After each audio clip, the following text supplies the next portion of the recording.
Hello ವೀಕ್ಷಕರೇ, ಈ ದಿನ ಅತ್ಯುನ್ನತ ರೀತಿಯ ಅತಿ ಹೆಚ್ಚು ಔಷಧೀಯ ಗುಣವುಳ್ಳಂತಹ ಅತ್ಯಮೂಲ ಸಸ್ಯವಾದ ಗರಿಕೆಯ ಬಗ್ಗೆ ನಾನು ಹಲವಾರು ಮೂಲಗಳಿಂದ ನನಗೆ ತಿಳಿದಿರುವಷ್ಟು ವಿಚಾರವನ್ನು ನಿಮ್ಮ ಜೊತೆ ಹಂಚಿಕೊಳ್ಳಲು ಬಂದಿದ್ದೇನೆ. ನಮ್ಮ ಹಿಂದೂ ಸಂಪ್ರದಾಯದ ಪ್ರಕಾರ ಪ್ರಥಮ ಪೂಜೆಗೆ ಅಧಿಪತಿಯಾದ ವಿನಾಯಕನಿಗೆ ಈ ಗರಿಕೆಯ ಹುಲ್ಲು ತುಂಬ ಪ್ರಿಯವಾದಂತಹದ್ದು. ಈ ಗರಿಕೆಯು ಮಾನವನ ತಲೆಯಿಂದ ಹಿಡಿದು ಕಾಲಿನ ಬೆರಳಿನವರೆಗೆ ಹಲವಾರು ರೀತಿಯಲ್ಲಿ ಇದನ್ನು ಮೂಲತಃ ಮನೆಮದ್ದು ಹಾಗೂ ಆಯುರ್ವೇದಿಕ ಬಳ್ಳಿಯ ಸಸ್ಯವಾಗಿ ಬಳಸ್ತಾರೆ ವೀಕ್ಷಕರೇ. ಈ ಗರಿಕೆ ಹುಲ್ಲು ಆಯುರ್ವೇದದಲ್ಲಿ ಅತ್ಯುನ್ನತ ರೀತಿಯಂತಹ ಸ್ಥಾನವನ್ನು ಪಡೆದಿದೆ. ಇದು ರೋಗ ನಿರೋಧಕ ಶಕ್ತಿಯನ್ನು ಹೆಚ್ಚಿಸುವಂತಹ ಗುಣವುಳ್ಳದ್ದು. ರಕ್ತ ಶುದ್ಧೀಕರಣ, ಮಧುಮೇಹ ನಿಯಂತ್ರಣ, ಚರ್ಮರೋಗ ನಿವಾರಣೆ ಮತ್ತು ದೇಹದ ತೂಕ ಇಳಿಕೆಗೆ ಸಹಕಾರಿಯಾಗಿದೆ.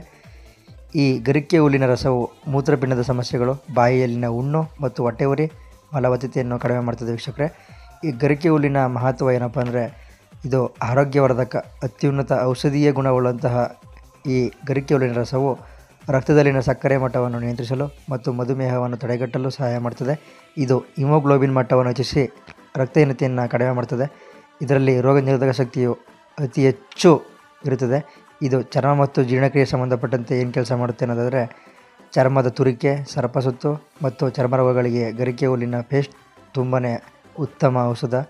ಇದು ಜೀರ್ಣಶಕ್ತಿ ಹೆಚ್ಚಿಸಿ ಮಲಬದ್ಧತೆ ಮತ್ತು ಆಮ್ಲೀಯತೆಯನ್ನು ನಿವಾರಿಸ್ತದೆ.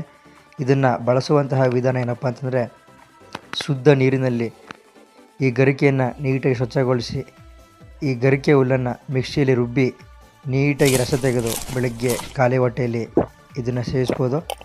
ವಿಶೇಷ ಸೂಚನೆ ಏನಪ್ಪ ಅಂದರೆ, ಯಾವುದೇ ಆರೋಗ್ಯ ಸಮಸ್ಯೆಗಳಿಗೆ ಇದನ್ನು ತಕ್ಷಣವಾಗಿ ಮನೆಮದ್ದಾಗಿ ಬಳಸ್ಬೋದು. ಆದರೆ ದೀರ್ಘಕಾಲದ ಕಾಯಿಲೆಗಳಿಗೆ ವೈದ್ಯರ ಸಲಹೆ ಪಡೆಯುವುದು ಅವಶ್ಯಕ ವೀಕ್ಷಕರೇ. ಧನ್ಯವಾದ.